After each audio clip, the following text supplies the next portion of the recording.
नमस्कार मित्रों, पौधा ऑनलाइन क्लासेस में आपका फिर से स्वागत है। तो देखिए, पिछली कक्षा में हम वर्ण विचार है इस टॉपिक के बारे में चर्चा कर रहे थे और हमने भाषा की जो सबसे छोटी इकाई होती है वो क्या होती है? वर्ण होती है।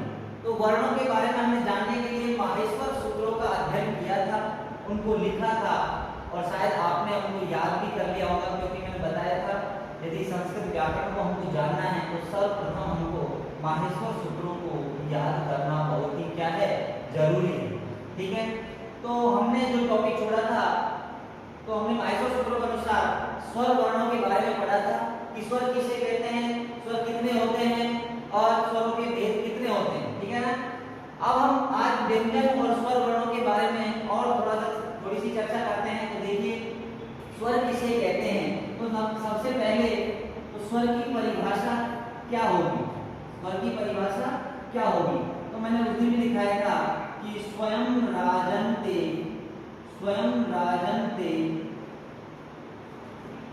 अनेन इति स्वरः, अनेन इति स्वरः, स्वयं राजन्ते अनेन इति स्वरः, अर्थात जिन ध्वनियों का उच्चारण कैसे होता है? स्वतंत्र रूप से होता है, उनको क्या कहते हैं? स्वर कहते हैं। जिन ध्वनियों का उच्चारण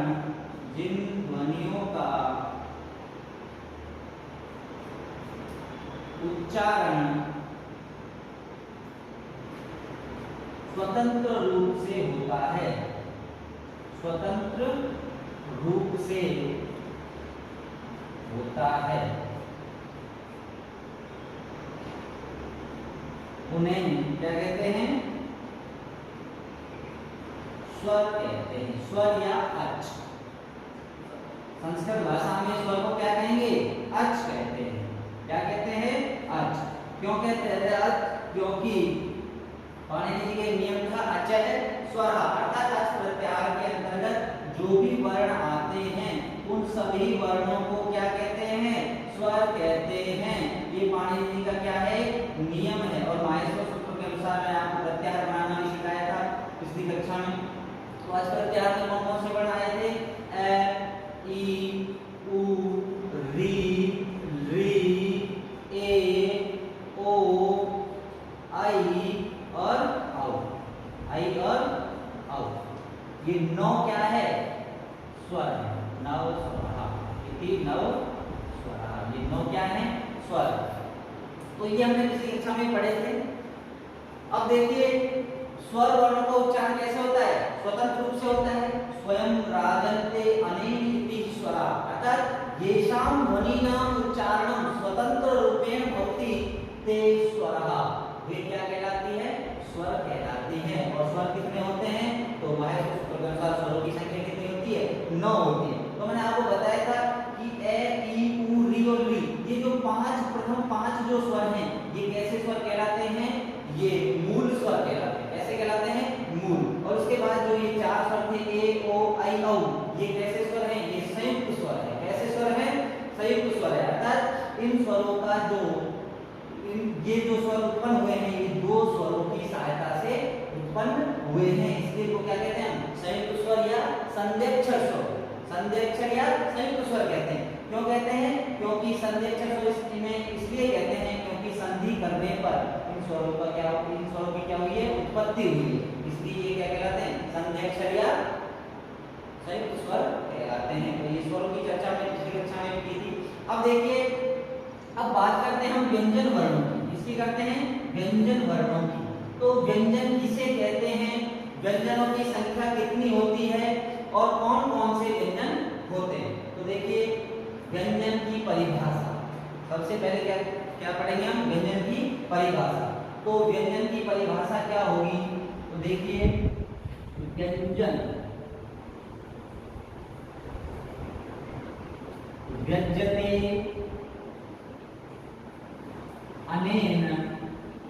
व्यज्यते अनेन स्वर विशेषेण, व्यज्यते अनेन स्वर विशेषेण इति व्यंजनम इति व्यंजन। व्यज्यते अनेन स्वर विशेषेण इति व्यंजना। अर्थात अर्थ क्या हुआ, जिन ध्वनियों का उच्चारण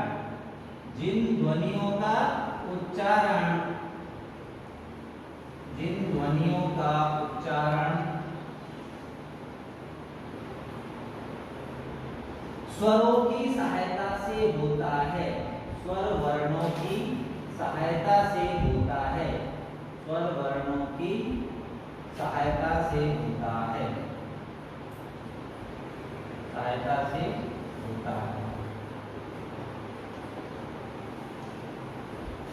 उन ध्वनियों को क्या कहेंगे हम, व्यंजन कहेंगे। क्या कहेंगे, व्यंजन। तो देखिए स्वर जो वर्ण थे उनका उच्चारण तो स्वतंत्र रूप से होता था, लेकिन जो व्यंजन वर्ण है तो व्यज्यते अनेन स्वर विशेषण, अर्थात जिन ध्वनियों का उच्चारण स्वर वर्णों की सहायता से होता है, अर्थात उनका उच्चारण करने पर किसकी सहायता लेनी पड़ती है, स्वरों की सहायता लेनी पड़ती है, इसलिए इनको क्या कहते हैं, व्यंजन कहते हैं। क्या कहते हैं, व्यंजन। येषां ध्वनिनाम उच्चारणम स्वर वर्णेन सहायेन भवति ते व्यंजन कहते हैं। उन ध्वनियों को क्या कहते हैं, हम व्यंजन कहते हैं। तो देखिए व्यंजन शब्द की हमने क्या पढ़ी, परिभाषा। अब बात आती है कि व्यंजन कितने होते हैं और कौन कौन से होते हैं। तो देखिए माहेश्वर सूत्रों के अनुसार मैंने बताया था कि जो 14 माहेश्वर सूत्र थे उन 14 माहेश्वर सूत्रों को बड़े ही वैज्ञानिक क्रम से प्रस्तुत किया गया था, और उनमें वैज्ञानिकता ये थी कि प्रथम जो 4 सूत्र थे उन 4 सूत्रों में सभी स्वरों को समाहित किया गया था। किनको समाहित किया गया था, स्वरों को। उसके बाद जो 5 से और जो 14 नंबर तक जो सूत्र थे उन 14 सूत्रों तक सभी व्यंजन वर्णों को समाहित किया गया था। तो स्वरों में मैंने बताया था कि पाणिनि जी के नियम अक्षर स्वरा के अनुसार अच प्रत्याहार में जितने भी वर्ण आते हैं वो क्या कहते हैं, स्वर कहते हैं। अब बात आती है व्यंजन की, तो व्यंजन को और दूसरे नाम से किस नाम से जानते हैं, हल। अर्थात संस्कृत में व्यंजन को क्या कहेंगे, हल कहेंगे। क्यों कहते हैं हल, क्योंकि यहाँ पर भी पाणिनि का एक नियम है, वो नियम कहता है हलो व्यंजनानि, हलो व्यंजनानि, हलो व्यंजनानि।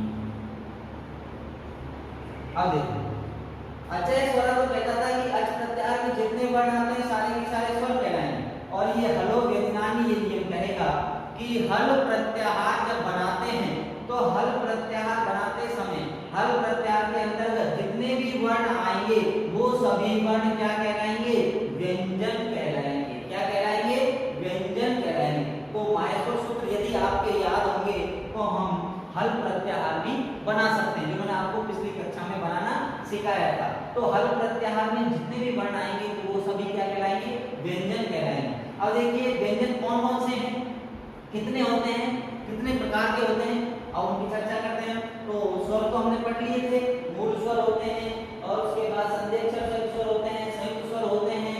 अब देखिए माहेश्वर सूत्रों के अनुसार हल प्रत्याहार में जितने भी वर्ण आते हैं उनको क्या कहेंगे, हम व्यंजन कहेंगे। तो देखिए व्यंजनों की संख्या कितनी होती है, तो व्यंजन कितने होते हैं, 33 व्यंजन। कितने होते हैं, 33 व्यंजन होते हैं। अब देखिए कौन कौन से 33 होते हैं, तो देखिए व्यंजनों के भेद, व्यंजन कितने होते हैं, 33 व्यंजन होते हैं।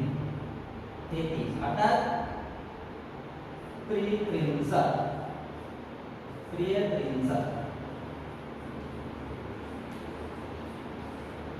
संस्कृत में 33 को क्या कहेंगे, त्रियत्रिंशत्, अर्थात 33। त्रियत्रिंशत् का मतलब क्या होता है, 33। तो व्यंजनों की संख्या कितनी होती है, 33, और स्वरों की संख्या कितनी होती है, 9 होती है। कितनी होती है, 9। तो 33 व्यंजन और 9 स्वर। अब देखिए वो 33 व्यंजन कौन कौन से होते हैं, तो हम उनको पढ़ते हैं। तो देखिए नंबर 1 सबसे पहले आते हैं स्पर्श व्यंजन। कौन से आते हैं, स्पर्श व्यंजन या वर्गीय व्यंजन। वर्गीय व्यंजन, स्पर्श या वर्गीय, और या उदित व्यंजन, या उदित व्यंजन। स्पर्श व्यंजन, वर्गीय व्यंजन या उदित व्यंजन कितने होते हैं, 25 होते हैं। कितने होते हैं, 25, अर्थात पंचविंशति। पंचविंशति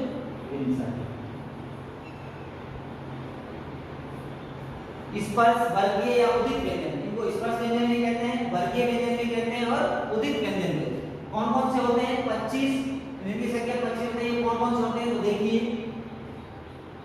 कु, चू, टू, तू और कु, ये 5 वर्ग हैं। कु, चू, टू, तू और कु। अर्थात कु का मतलब होता है कवर। क्या होता है? कवर। कु का मतलब क्या होता है? कवर। चू का मतलब होता है चैवर। क्या होता है? चैवर। टू का मतलब होता है टेवर। टू का मतलब होता है तेवर और टू का मतलब होता है पेवर। अब देखिए, ये 5 वर्ग होते हैं। टू का मतलब कवर, टू का मतलब चवर, टू का मतलब टवर, टू का मतलब तवर और टू का मतलब पवर। ये 5 क्या होते हैं? वर्ग होते हैं। इसलिए इन व्यंजनों को हम वर्गीय व्यंजन कहते हैं। ये जो 25 व्यंजन है ये 5 वर्गों में विभाजित किए गए। अब देखो कवर्ग में कौन कौन से व्यंजन आते हैं तो देखिए, क, ख, ग, घ और ङ। कौन कौन से आए? क, ख, ग, घ और ङ। चवर्ग में कौन कौन से आते हैं? च, छ, ज, झ और ञ। समझ में आ गया? टवर्ग में कौन कौन से व्यंजन आए? ट, ठ, ड, ढ और ण। टवर्ग में कौन कौन से व्यंजन आए? त, थ, द, ध और न। पैवर्ग में कौन कौन से आए? प, फ, ब, ध और न। ये व्यंजन। अब देखिए, ये 5 वर्ग होते हैं। कुचु, टू, टू, कु। इनमें इनको कु का मतलब कवर, चू का मतलब चवर, टू का मतलब टवर, टू का मतलब तवर और कु का मतलब पावर। तो ये 5 वर्गों में ये 25 व्यंजन क्या हैं? बांटे गए हैं। तो देखिए, कवर्ग में क, ख, ग, घ, ङ, चवर्ग में छ, छ, ज, झ, ञ, टवर्ग में ट, ठ, ड, ढ, ण, तवर्ग में त, थ, द, ध, न और पवर्ग में प, फ, ब, भ, म। ये 25 क्या कहलाते हैं? क्योंकि प्रत्येक वर्ग में 5 वर्ण है और 5 वर्गों में कितने हो गए? 5 25। तो ये 25 तो क्या है? ये स्पर्श व्यंजन है, या इनको और क्या कहते हैं? वर्गीय व्यंजन कहते हैं। और तीसरा इनका नाम क्या है? उदित व्यंजन। क्या कहते हैं? उदित। अब देखिए, सबसे पहले इनको कहा है स्पर्श व्यंजन। स्पर्श व्यंजन क्यों कहते हैं? तो देखिए, इन वर्णों का उच्चारण करते समय हमारी जीवा कहीं ना कहीं अर्थात मुख के किसी ना किसी भाग से स्पर्श करती है। क्या करती है? स्पर्श करती है। इसलिए इन वर्णों को क्या कहते हैं? स्पर्श व्यंजन कहते हैं। इन व्यंजनों को क्या कहेंगे हम? स्पर्श व्यंजन कहेंगे। क्योंकि इन वर्णों का उच्चारण करते समय हमारी जो जीवा है वो हमारे मुख के किसी ना किसी भाग से तालु, दंत और नासिका इत्यादि भाग से क्या करती है? स्पर्श करती है।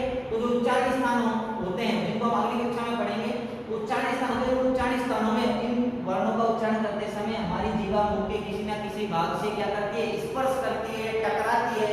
इसलिए इन व्यंजनों को क्या कहते हैं? हम स्पर्श व्यंजन कहते हैं। समझ में आ गया? उसके बाद दूसरा जो नाम है इसका वर्गीय व्यंजन भी कहते हैं। वर्गीय व्यंजन भी कितने होते हैं? 25। स्पर्श व्यंजन भी कितने होते हैं? 25। और उदित व्यंजन भी कितने होते हैं? 25। तो इनके 3 नाम दिए गए हैं। तो दूसरा जो नाम है वर्गीय व्यंजन। तो वर्गीय व्यंजन क्यों कहते हैं? क्योंकि इन 25 व्यंजनों को 5 वर्गों में विभाजित किया गया है। कु, चू, टू, तू और कु। ये 5 क्या है? वर्ग है। तो 5 वर्गों में विभाजित होने के कारण इनको क्या कहते हैं? हम वर्गीय व्यंजन कहते हैं। ठीक है। उसके बाद तीसरा नाम है उदित व्यंजन। और क्या नाम है? उदित व्यंजन। उदित व्यंजन हम इनको क्यों कहते हैं? क्योंकि जो ये कु, चू, टू, तू, कु दिख रहे हैं, ये कु का मतलब कवर होता है, तो कु की क्या हो जाती है? उद्देश्य अज अनुनासिक चित्त, जो मैंने सूत्र आपको बताया था पाणिनि जी का, उससे इसकी इत संज्ञा हो जाती है। तो क्या अवस्था है? क। और क्या वर्ग है? तो उनकी इत संज्ञा होने के कारण उ इत है, यदि उदित है, उ इत है इति उदित है, अर्थात उ की क्या हो गई इत संज्ञा हो गई, तो उ की इत संज्ञा होने के कारण ये क्या कहलाए उदित, अर्थात उ इत उ की क्या हो जाती है इत संज्ञा, तो उ की इत संज्ञा होने के कारण ये क्या कहलाए उदित व्यंजन कहलाए, क्या कहलाए उदित व्यंजन। समझ में आ गया। व्यंजन 33 होते हैं, त्रियत्रिंशत् व्यंजनानि सन्ति तेषां नामानि निम्न। तो पहला जो है स्पर्श या वर्गीय या उदित व्यंजन जिनकी संख्या पंचविंशति अर्थात 25 बताई गई है। उसके बाद जो दूसरी बात आती है वो आती है अंतस्थ व्यंजन। इसकी आती है अंतस्थ व्यंजन, अंतस्थ व्यंजन, इनको या आदि भी बोलते हैं अंतस्थ व्यंजन। अंतस्थ व्यंजनों की संख्या 4 बताई गई, कितनी बताई गई है 4 या चत्वार है, 4 या चत्वार। तो देखिए अंतस्थ व्यंजन कौन कौन से होते हैं, तो अंतस्थ व्यंजन देखो य व र और य व र और ल, ये 4 क्या है अंतस्थ व्यंजन। उसके बाद ऊष्म व्यंजन, उसके बाद क्या है ऊष्म व्यंजन, ऊष्म व्यंजन इनकी भी संख्या कितनी है 4, कितनी है चत्वार अर्थात 4। ये कौन कौन से हैं, तो देखिए स स स और ह, ये 4 क्या है ऊष्म व्यंजन। तो 25 और 8 कितने हो गए, 25 और 8 कितने हो गए 33, कितने हो गए 33। तो व्यंजनों की संख्या 33 है, जिनमें से 25 तो क्या है स्पर्श वर्गीय उदित व्यंजन है, 4 क्या है अंतस्थ व्यंजन है और 4 क्या है ऊष्म व्यंजन। तो अंतस्थ व्यंजन कौन कौन से हैं य व र ल, ऊष्म व्यंजन कौन कौन से हैं स स ह। अब देखिए इन व्यंजनों को हम अंतस्थ व्यंजन क्यों कहते हैं, इन व्यंजनों को अंतस्थ व्यंजन क्यों कहते हैं। तो देखिए पाणिनि जी के नियम है यणो अंतस्था, यणो अंतस्था अर्थात यण प्रत्याहार के अंतर्गत जितने भी वर्ण आते हैं उन सभी वर्णों को क्या कहते हैं हम अंतस्थ वर्ण या अंतस्थ व्यंजन कहते हैं। तो यण जब प्रत्याहार बनाएंगे तो यण प्रत्याहार बनाएंगे तो कौन कौन से वर्ण आएंगे यण प्रत्याहार में, यदि माइक्रो सूत्र याद होंगे तो य व र और य व र और ल, 4 वर्ण आएंगे। तो 4 वर्ण क्या कहलाएंगे अंतस्थ व्यंजन। अंतस्थ व्यंजन क्यों कहते हैं इनको, देखिए जिन व्यंजनों का या जिन ध्वनियों का उच्चारण या जिन वर्णों का उच्चारण करते समय हमारे मुख से वायु हृदय में स्थित रहती है उन व्यंजनों को अंतस्थ व्यंजन कहते हैं। अर्थात इन व्यंजनों का उच्चारण जब हम करते हैं तो जो कंपन जो होता है वो किसमें होता है हृदय में, अंतस्थ या हृदय अर्थात हृदय में स्थित होता है। तो कंपन हृदय में स्थित होने के कारण को क्या कहते हैं अंतःस्थ, अंतःस्थ अर्थात अंतःकरण में क्या होता है इन ध्वनियों का उच्चारण होता है। देखिए य व र ल कंपन कहाँ होता है हृदय में, तो हृदय में कंपन होने के कारण व्यंजनों को क्या कहते हैं अंतस्थ व्यंजन, जिनकी संख्या कितनी है 4। तो 25 और 4 कितने हो गए 29। उसके बाद जो तीसरे नंबर का जो व्यंजन है उसका नाम है ऊष्म व्यंजन। क्या है ऊष्म व्यंजन। तो देखिए ऊष्म व्यंजन कौन कौन से हैं स स और ह, ठीक है ना। तो यहाँ पर भी पाणिनि जी का नियम है सलह ऊष्मा, सलह ऊष्मा अर्थात जो सल प्रत्याहार के अंतर्गत जो वर्ण आते हैं उन वर्णों को ऊष्म वर्ण कहते हैं। तो देखिए ऊष्म वर्ण व्यंजन क्यों कहते हैं इनको ऊष्म वर्ण या व्यंजन क्यों कहते हैं, क्योंकि जिन व्यंजनों का उच्चारण करते समय या जिन वर्णों का उच्चारण करते समय हमारे मुख से ऊष्म यानी कि गर्म वायु बाहर निकलती है उन वर्णों को हम ऊष्म वर्ण कहते हैं या ऊष्म व्यंजन कहते हैं। ऊष्म का मतलब होता है गर्म, अर्थात जब इन वर्णों का उच्चारण करेंगे तो हमारे मुख से कैसी वायु बाहर निकलेगी ऊष्म यानी गर्म वायु बाहर निकलेगी। तो जिन वर्णों का उच्चारण करते समय मुख से गर्म या ऊष्म वायु बाहर निकलती है उन वर्णों को क्या कहते हैं ऊष्म वर्ण या ऊष्म व्यंजन कहते हैं, जिनकी संख्या भी कितनी है 4। तो देखिए इनका उच्चारण देखिए स स स ह, स स स ह अर्थात इनका उच्चारण जब करते हैं तो मुख से कैसी वायु बाहर निकलती है गर्म वायु बाहर निकलती है, इसलिए इन व्यंजनों को क्या कहेंगे हम ऊष्म व्यंजन कहते हैं। समझ में आ गया। तो देखिए हमने हमने माहेश्वर सूत्र जो पढ़े, तो माहेश्वर सूत्रों को मैंने बताया था वैज्ञानिक क्रम से विभाजित किया गया है, जिनमें सभी अच वर्णों को एक जगह और हल वर्णों को एक जगह बताया गया है।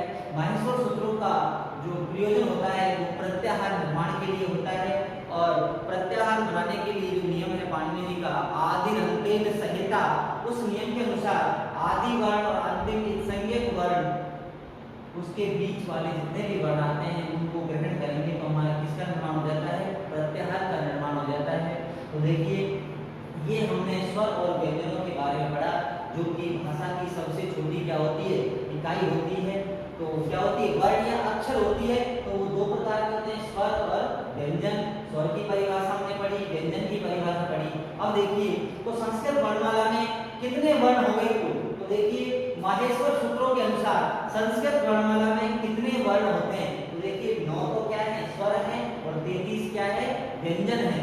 तो 9 और 33 कितने हो गए हैं, 42। तो माहेश्वर सूत्रों के अनुसार संस्कृत वर्णमाला है उसमें वर्णों की संख्या कितनी हो गई, द्विचत्वारिंशत्। कितनी हो गई, द्विचत्वारिंशत् वर्णाः सन्ति माहेश्वर सूत्रानुसारेण, द्विचत्वारिंशत्।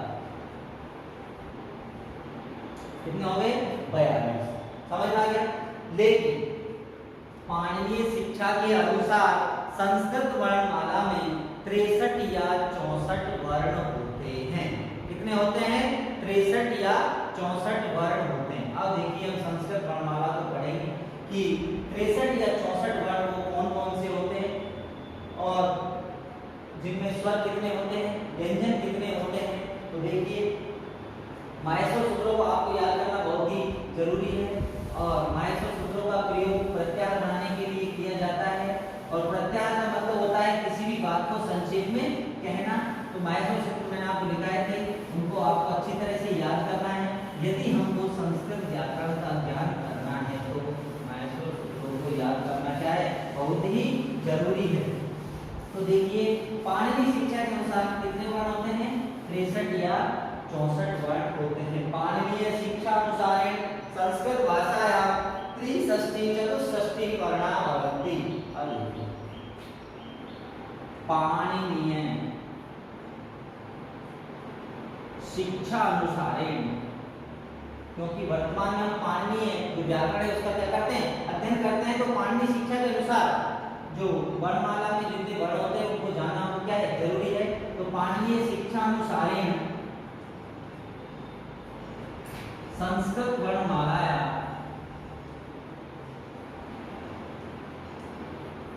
या संस्कृत भाषाया त्रिषष्टि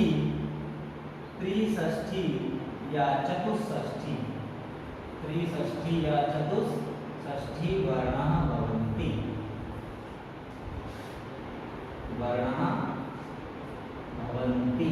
वर्ण होते हैं, इसके अनुसार होते हैं। पाणिनीय शिक्षा के अनुसार संस्कृत भाषा में 63 या 64 क्या होते हैं, वर्ण होते हैं। तो देखिए 63 या 64 वर्ण कौन कौन से होते हैं, त्रिषष्टि का मतलब 63 और चतुष्षष्टि का मतलब 64 वर्ण होते हैं। अब देखिए 63 या 64 वर्ण जो होते हैं उनमें कौन कौन से होते हैं, तो देखिए नंबर 1 अच या स्वर या अच अर्थात स्वरों की संख्या पाणिनि में 21 या 22 वर्ण। कितनी है, 21 या 22, 21 व 22। स्वर कितने होते हैं, 21 या 22। अब देखिए स्वर 21 या 22 कैसे होते हैं, अभी तो हमने पढ़ा था 9। तो माहेश्वर सूत्र के अनुसार तो अच प्रत्याहार में जितने वर्ण आएंगे उनके क्या कहलाएंगे, स्वर कहलाएंगे। तो अच प्रत्याहार में 9 वर्ण आएंगे, ए ई उ री री ए ओ आई औ। लेकिन पाणिनीय शिक्षा के अनुसार स्वर कितने होते हैं, 21 या 22। क्योंकि स्वर जो हमने पढ़े थे, तो स्वर का मतलब होता है जो ध्वनि का उच्चारण स्वतंत्र रूप से होता है, स्वर कहते हैं, और स्वरों की संख्या 9 होती है। लेकिन स्वरों के भी 3 भेद होते हैं। कितने होते हैं, 3 भेद होते हैं। तो देखिए 3 भेद होते हैं। तो स्वर कितने प्रकार के होते हैं, 3 प्रकार के होते हैं। तो नंबर 1 देखिए ह्रस्व स्वर,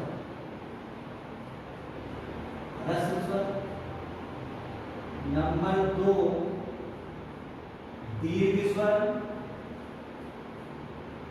और नंबर 3 प्लुत स्वर। प्लुत स्वर। स्वर कितने प्रकार के होते हैं? 3 प्रकार, ह्रस्व, दीर्घ और प्लुत। अब देखिए ह्रस्व किसे कहते हैं? तो देखिए ह्रस्व जिन स्वर वर्णों का उच्चारण करते समय एक मात्रा का समय लगता है। कितना समय लगता है? एक मात्रा, अर्थात थोड़ा समय लगता है। उन स्वरों को क्या कहेंगे हम? ह्रस्व स्वर कहते हैं। क्या कहेंगे? ह्रस्व स्वर, अर्थात छोटे स्वर। येषां स्वराणाम् उच्चारण काले एक मात्राया समयो भवति ते ह्रस्व स्वरः कथ्यते। अर्थात जिन स्वर वर्णों का उच्चारण करते समय एक मात्रा का समय लगता है, अर्थात थोड़ा समय लगता है, तो क्या कहते हैं? ह्रस्व स्वर कहते हैं। तो ह्रस्व स्वरों की संख्या 5 बताई गई है। कितनी है? 5। कौन कौन से हैं? अ, ई, उ, ऋ और ऋ। ये 5 क्या है? ह्रस्व मूल स्वर भी। उसके बाद दीर्घ। तो देखिए दीर्घ स्वर कौन कौन से हो गए? तो देखिए दीर्घ में आ, ई, उ, री, ए, ओ, आई और औ। कितने हो गए? 1 2 3 4 5 6 7 और 8। तो दीर्घ स्वरों की संख्या कितनी हो जाती है? 8 हो जाती है। क्योंकि ए ह्रस्व छोटा है, आ मतलब बड़ा है। अब देखिए ह्रस्व को जिन्हें कहेंगे जिन स्वरों का उच्चारण करते समय एक मात्रा का समय लगता है, उनको क्या कहेंगे? ह्रस्व। अर्थात देखो ए का उच्चारण करिए अ, आ का करिए आ। और जिन स्वर वर्णों का उच्चारण करते समय 2 मात्रा का समय लगता है।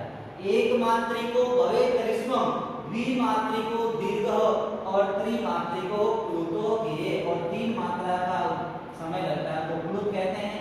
जिन स्वर वर्णों का उच्चारण करते समय 2 मात्रा का समय लगता है तो दीर्घ कहते हैं। और 1 मात्रा का समय लगता है तो क्या कहते हैं? ह्रस्व कहते हैं। तो ह्रस्व कितने हो गए? 5। दीर्घ कितने हो गए? 8। और प्लुत कितने होते हैं? तो प्लुतों की संख्या होती है 9। प्लुत का मतलब बताया था 3 मात्रा का समय लगता है। तो प्लुत का एक चिन्ह होता है, ये 3 का चिन्ह। स्वर के पीछे क्या लगाते हैं हम? 3 का चिन्ह लगाते हैं। तो ये प्लुत का क्या है? चिन्ह है। तो देखिए प्लुत कौन कौन से होंगे? तो देखिए इसके पीछे चिन्ह लगा देंगे तो क्या मतलब हुआ? इस ए का उच्चारण करते समय 3 मात्रा का समय लगता है। तो देखिए प्लुत का जो उच्चारण करेंगे तो और ह्रस्व करेंगे तो दीर्घ करेंगे तो आ, ठीक है ना? तो 1 मात्रा का समय लगा। इसका उच्चारण किया तो 2 का लगा, इसका किया तो 3 मात्रा का समय लगा। 3 मात्रा का समय लगने के कारण को क्या कहते हैं? प्लुत स्वर। तो ए, उसके बाद ई, उ, री,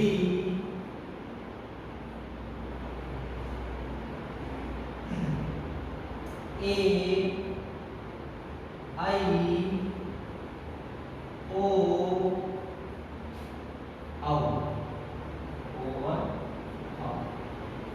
ये 1 2 3 4 5 6 7 और 8। अब जो ये लृ होता है, इस लृ का दीर्घ तो माना ही नहीं जाता, लेकिन हम विकल्प से इसका क्या मान लेते हैं? प्लुत रूप मान लेते हैं। तो यदि विकल्प से लृ का प्लुत रूप मानते हैं तो स्वरों की संख्या 22 हो जाती है, और नहीं मानते हैं तो स्वरों की संख्या कितनी रहेगी? 21 रहेगी। इसी के अनुसार संस्कृत वर्णमाला में भी यदि हम प्लुत को मानते हैं तो वर्णमाला में वर्णों की संख्या 64, और नहीं मानते हैं तो कितनी होगी? 63 होगी। तो देखिए 5 तो हो गए क्या? ह्रस्व स्वर। 8 हो गए दीर्घ स्वर। तो 8 5 13। और उसके बाद 9 क्या हो गए? प्लुत स्वर। तो 13 और 9 कितने होते हैं? 22 होते हैं। कितने होते हैं? 22 होते हैं। तो इस प्रकार यदि हम लृ का प्लुत भेद मानेंगे तो स्वरों की संख्या 22, और नहीं मानेंगे तो स्वरों की संख्या कितनी होगी? 1 यानी कि 21 होगी। समझ में आ गया? तो स्वर जो होते हैं 3 प्रकार के होते हैं, ह्रस्व स्वर, दीर्घ स्वर और प्लुत स्वर। तो ह्रस्व की परिभाषा बताई कि जिन स्वर वर्णों का उच्चारण करते समय 1 मात्रा का समय लगता है, उन स्वर वर्णों को क्या कहेंगे? ह्रस्व स्वर कहेंगे। और जिन स्वर वर्णों का उच्चारण करते समय 2 मात्रा का समय लगता है, उन्हें क्या कहेंगे? हम दीर्घ स्वर कहते हैं। और जिन स्वर वर्णों का उच्चारण करते समय 3 मात्रा का समय लगता है, उन्हें हम क्या कहेंगे? प्लुत स्वर कहते हैं। क्या कहते हैं?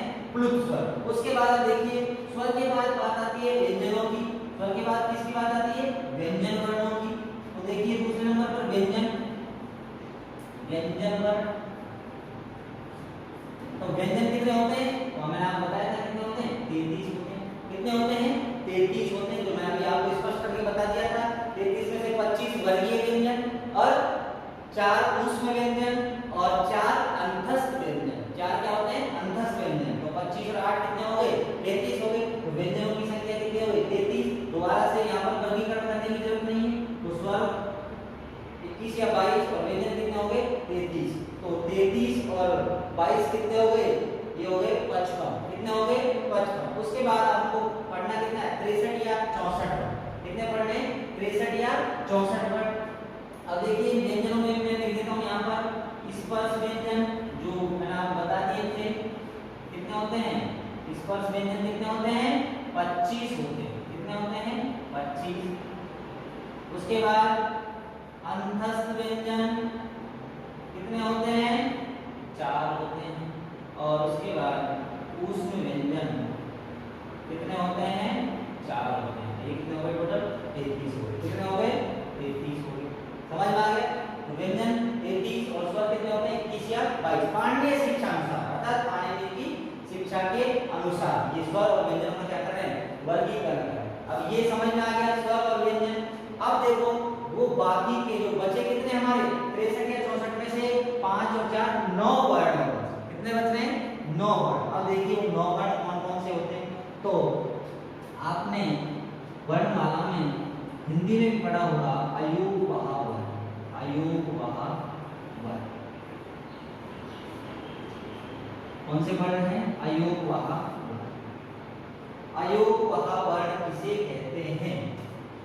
तो संस्कृत वर्णमाला में ये अयोगवह वर्ण 4 बताए गए। कितने हैं? 4। पांड्य शिक्षा के अनुसार अयोगवह वर्ण कितने हैं? 4। तो कौन कौन से हैं? तो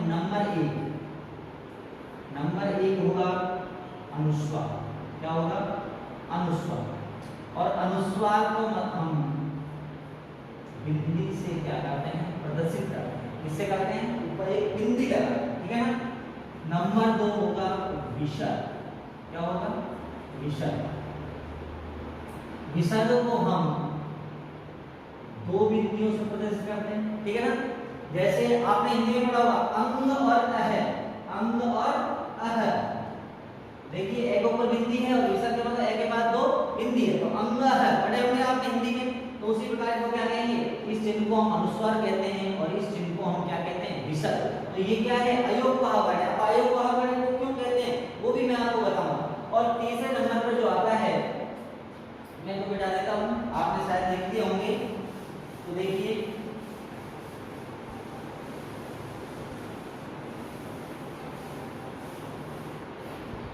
तीसरे नंबर पर आता है जीवः मूल्ये। क्या आता है? जीवः मूल्ये। जीवः मूल्ये। जीवः मूल वर्ण जो होते हैं वो होते हैं क,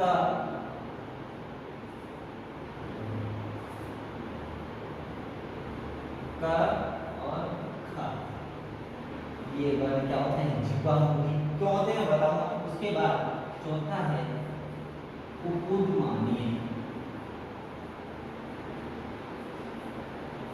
उपउद्मानीय जो होते हैं वो होते हैं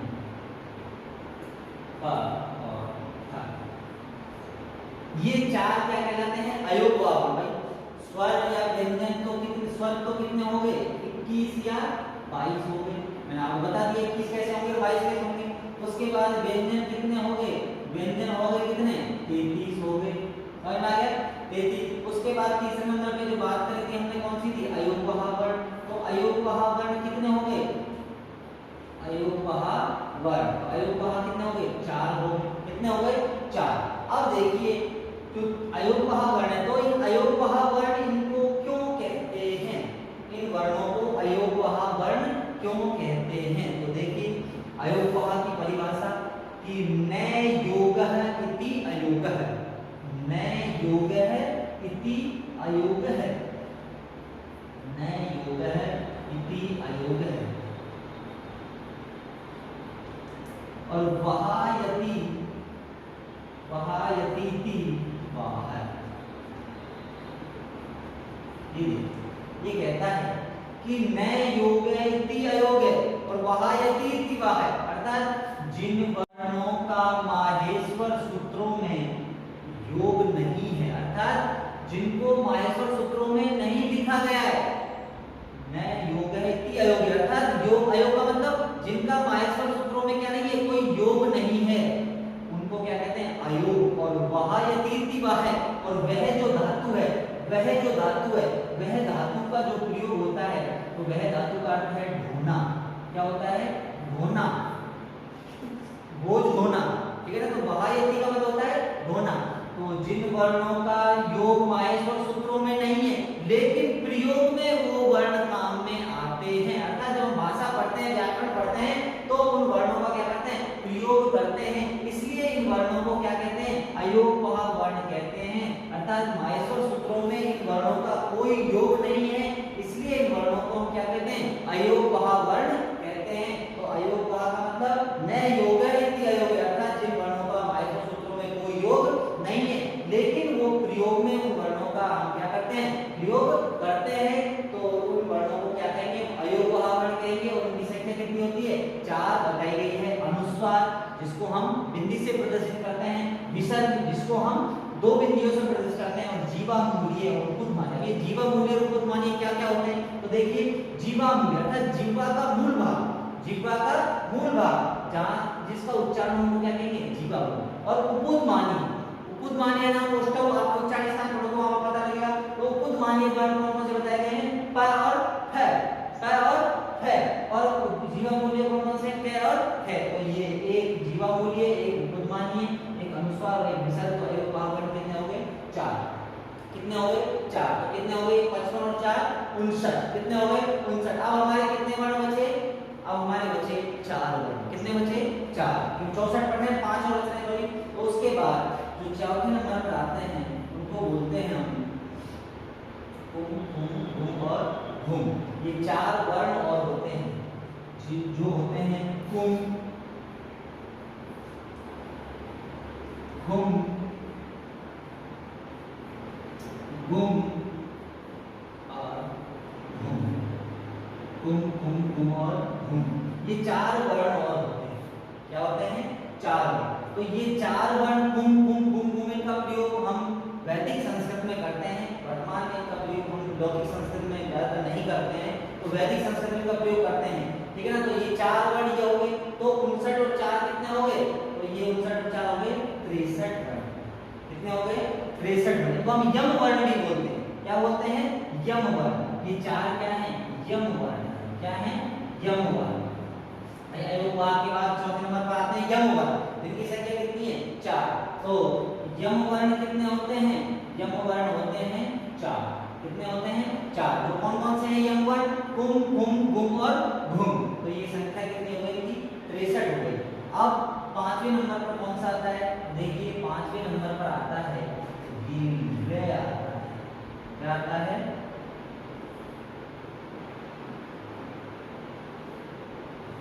ये वाला। क्या आता है, ये वाला। इसको हम बोलते हैं दुहु स्पष्ट। क्या बोलते हैं, दुहु स्पष्ट। क्या बोलते हैं इसको, दुहु स्पष्ट बोलते हैं। इधर देखिए 5वें नंबर पर आएगा दुहु स्पष्ट। की संख्या होती है 1। कितनी होती है, 1, 4 और ये होता है। अब देखिए 5वें नंबर पर जो होता है वो होता है दुहु स्पष्ट। तो दुहु स्पष्ट ये ल है। क्या है, ल। अब देखिए इसको हम बोलते हैं दुहु स्पष्ट। क्या बोलते हैं, दुहु स्पष्ट। अब दुहु स्पष्ट इसको क्यों बोलते हैं, तो देखिए दुहु स्पष्ट का मतलब होता है दुहु स्पष्ट अर्थात जिस वर्ण का उच्चारण कठिन हो या कठिन हो जिसका उच्चारण, उसको क्या कहेंगे, दुहु स्पष्ट। तो एक ये ल है, यदि इस वर्ण को सम्मिलित और कर लिया जाए तो संस्कृत वर्णमाला में पाणिनि जी के अनुसार वर्णों की संख्या कितनी हो जाएगी, 64 हो जाती है। कितनी हो जाती है, 64 हो जाती है। तो ये जो ल है दुहु स्पष्ट, इसका मतलब होता है दुहु स्पष्ट का मतलब जिस वर्ण का उच्चारण करना क्या हो, कठिन हो। तो इस वर्ण का भी प्रयोग हम वैदिक संस्कृत में करते हैं, लौकिक संस्कृत में इसका प्रयोग नहीं होता है, ठीक है ना। तो एक ये वर्ण है। तो इस प्रकार ये वर्णों की संख्या कितनी हो गई, 33 व्यंजन 22 स्वर, तो 33 और 22 55, 4 अयोगवाह 59 और 4 यमवर्ण 63 और 1 द्विस्पर्श कितने हो गए 64 वर्ण हो गए। और 63 हम करेंगे जो स्वर हम ली है उसका यदि हम प्लुत रूप नहीं मानते हैं तो स्वरों की संख्या कितनी होगी 63। तो इस प्रकार संस्कृत वर्णमाला में पाणिनीय शिक्षा के अनुसार वर्णों की संख्या कितनी होती है 63 या 64 वर्णों की संख्या होती है, जो मैंने आपको यहाँ पर लिखा दिए है। माहेश्वर सूत्रों के अनुसार भी वर्णमाला में जो वर्णों की संख्या होती है कितनी होती है 42 होती है। तो माहेश्वर सूत्रों को अच्छी तरह से याद करना है। और ये संस्कृत वर्णमाला के अनुसार जितने भी वर्ण हैं अयोगवाह कौन कौन से होते हैं, क्यों अयोगवाह कहते हैं, अयोगवाह में अनुस्वार विसर्ग जीवा बोले बुध माने आते हैं। यम वर्ण कितने हैं 4 होते हैं, कुम घुम गुम घुम। एक द्विस्पर्श वर्ण है जिसका मतलब क्या होता है, जिसका उच्चारण करना क्या है कठिन होता है। स्वरों की संख्या 21 या 22 बताई गई है, जिसमें से 5 तो ह्रस्व स्वर, ह्रस्व का मतलब होता है जिनका उच्चारण करने में एक मात्रा का समय लगे। उसके बाद दीर्घ स्वर जिनकी संख्या 8 होती है और प्लुत स्वर जिनकी संख्या 8 या 9 होती है। यदि प्लुत को दीर्घ को यदि हम प्लुत मानेंगे तो प्लुत कितने रहेंगे 9, और इसको नहीं मानेंगे विकल्प से तो कितने रहेंगे 8 रहेंगे, ठीक है ना। तो स्वर कितने होंगे 21 या 22। व्यंजन होते हैं 33, जिनमें से 25 वर्गीय व्यंजन या स्पर्श व्यंजन या उदित व्यंजन और 4 अंतस्थ व्यंजन और 4 ऊष्म व्यंजन। उसके बाद 4 यमवर्ण होंगे। तो संस्कृत जो वर्णमाला है तो पाणिनीय शिक्षा के अनुसार संस्कृत वर्णमाला में वर्णों की संख्या 63 या 64 होती है, और माहेश्वर सूत्रों के अनुसार संस्कृत वर्णमाला में वर्णों की संख्या कितनी होती है 42 होती है। तो इस प्रकार हमारा ये वर्ण विचार टॉपिक है ये आज यहीं पर क्या होता है समाप्त होता है। तो वर्ण विचार जो टॉपिक है उसमें आपको माहेश्वर सूत्रों को सर्वप्रथम अच्छी तरह से याद करना है, और माहेश्वर सूत्रों का मैंने प्रयोजन बता दिया था। प्रत्याहार निर्माण करना माहेश्वर सूत्रों का मुख्य प्रयोजन होता है। और माहेश्वर सूत्र जो थे जो भगवान शंकर के डमरू से निकले थे, जिनको पाणिनि ने क्या किया था ग्रहण किया था, और माहेश्वर सूत्रों के अनुसार उन्होंने संस्कृत व्याकरण शास्त्र की रचना की। और वर्तमान में हम जो संस्कृत व्याकरण पढ़ते हैं वो कौन सी परंपरा की है पाणिनीय परंपरा की संस्कृत व्याकरण है। तो इस प्रकार आज का हमारे टॉपिक वर्ण विचार यहीं पर क्या होता है समाप्त होता है।